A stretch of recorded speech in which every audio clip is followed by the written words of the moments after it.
नमस्कार मैत्रिणींनो, सर्वांना श्री स्वामी समर्थ. माझ्या चॅनलमध्ये मी तुम्हा सर्वांचं पुन्हा एकदा खूप खूप मनापासून स्वागत करते. मंत्रपुष्पांजली सर्व देवांना प्रिय असली तरी ती मुख्यत्वे गणपती आणि विष्णू यांच्या पूजेत आवर्जून म्हटली जाते. कोणत्याही पूजेच्या किंवा आरतीच्या शेवटी मंत्रपुष्पांजलीचे पठण करावे. हा उपासनेतील शेवटचा टप्पा असून याद्वारे आपण ईश्वराला फुलांच्या रूपात आपली भक्ती अर्पण करतो. आपण रोज देवाची आरती करतो. टाळ मृदुंगाच्या गजरात मन भक्तीने भरून येते. पण आरती झाल्यानंतर लगेच मंत्रपुष्पांजली का म्हणतात, हा प्रश्न अनेकांच्या मनात येतो. मंत्रपुष्पांजली ही केवळ एक मंत्ररचना नसून ती आपल्या भक्तीची अंतिम अर्पण भावना आहे.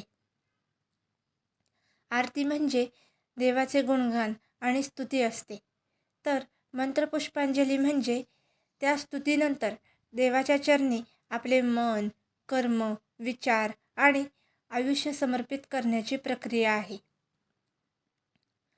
आरतीमुळे मन जागृत होते आणि मंत्रपुष्पांजलीमुळे ते मन देवाशी पूर्णपणे जोडले जाते. मंत्रपुष्पांजली म्हणताना आपण देवाला सांगतो की, हे प्रभू, आम्ही जे काही आहोत, जे काही करतो, जे काही मिळवतो, ते सर्व तुझ्याच कृपेने आहे.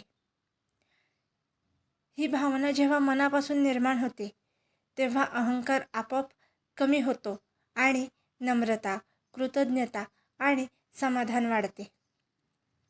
आरतीनंतर मंत्रपुष्पांजली म्हटल्याने आपल्या घरातील वातावरण शुद्ध होते, नकारात्मक विचार दूर होतात आणि सकारात्मक ऊर्जा स्थिर होते. शास्त्रानुसार आरतीनंतरचे क्षण अत्यंत प्रभावी असतात, कारण त्यावेळी मन शांत, स्थिर आणि एकाग्र असते. अशा वेळी उच्चारलेले मंत्र थेट अंतःकरणावर परिणाम करतात.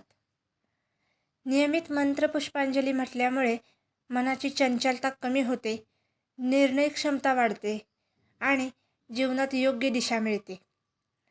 अनेक भक्तांचा अनुभव आहे की मंत्रपुष्पांजली नियमित केल्याने आर्थिक अडचणी हळूहळू कमी होतात, कामात यश मिळते आणि घरात सुखशांती नांदते.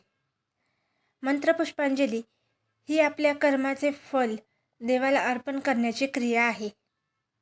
त्यामुळे कर्मबंधन सैल होते, मनावरचा ताण कमी होतो आणि जीवन अधिक हलके आणि आनंदी वाटू लागते.